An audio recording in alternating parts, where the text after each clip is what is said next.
నమస్కారం మాస్టారు. పిల్లలు, ఈ ప్రశ్నకి మీలో ఎవరు సమాధానం ఇస్తారు? నేను చెప్తాను మాస్టారు. భీమరావు, ఆగిపో. నువ్వు ఆ బల్లాన్ని తాకితే దాని వెనకాల ఉన్న మా భోజనం మైలైపోతుంది. నువ్వు కూర్చో. నువ్వు వెళ్ళి రాయి భీమరావు.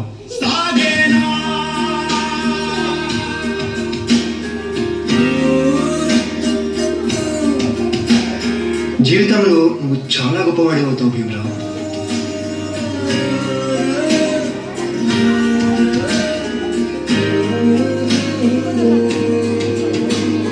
నీ వల్ల మా భోజనం మైలైపోయింది. ఇది కూడా నువ్వే తిను.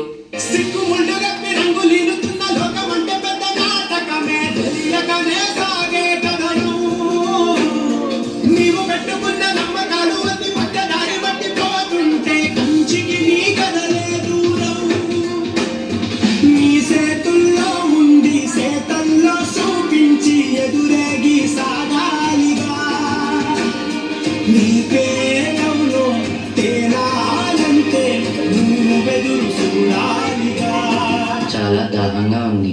తాగడానికి మంచినీళ్ళు ఇస్తారా?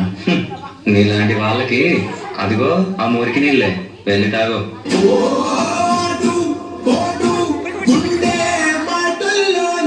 మనుషుల్ని మనుషుల్లా చూడండి, పశువుల్లా కాదు.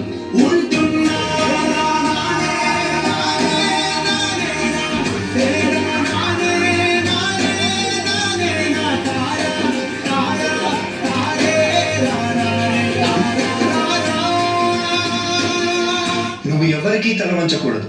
నీ చదువు నీ మార్గం కావాలి. విజ్ఞానమే నీ ధనం కావాలి. నీ వాళ్ళ కోసం నువ్వు ఒక దీపంలా నిలవాలి. నీ కృషి, పట్టుదల, దీక్ష మన భారతానికి రాజ్యాంగం కావాలి.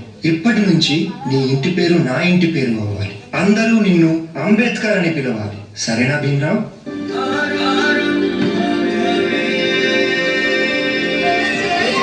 ఎంతమంది తనని తక్కువగా చూసినా చదివే లోకంగా మార్చుకొని మెట్రిక్ సాధించాడు.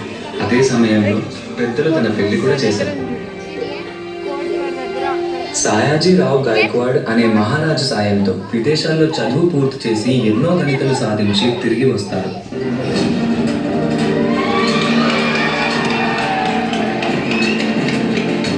బాబా, ఇన్ని సంవత్సరాలు గడిచినా ఈ ప్రజలు మారలేదు, మా బ్రతుకులు మారలేదు. ఎలాగైనా మా తలరాత్రులు మార్చే దేవుడివి నువ్వే కావాలి బాబా.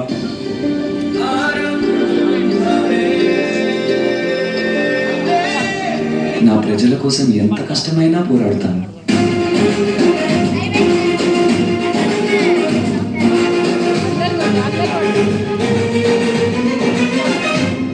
భారత రాజ్యాంగం యొక్క మూసాయుధ కమిటీ అధ్యక్షుడిగా మిమ్మల్ని ఎన్నుకోవడం మాకు చాలా సంతోషంగా ఉంది.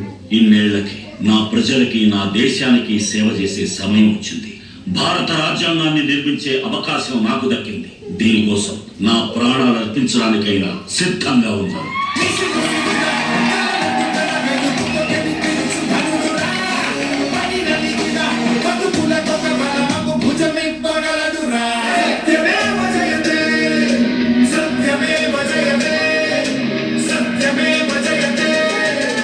అంబేద్కర్ ని ఒక ప్రాంతానికో, ఒక కులానికో, ఒక మతానికో పరిమితం చేయలేము.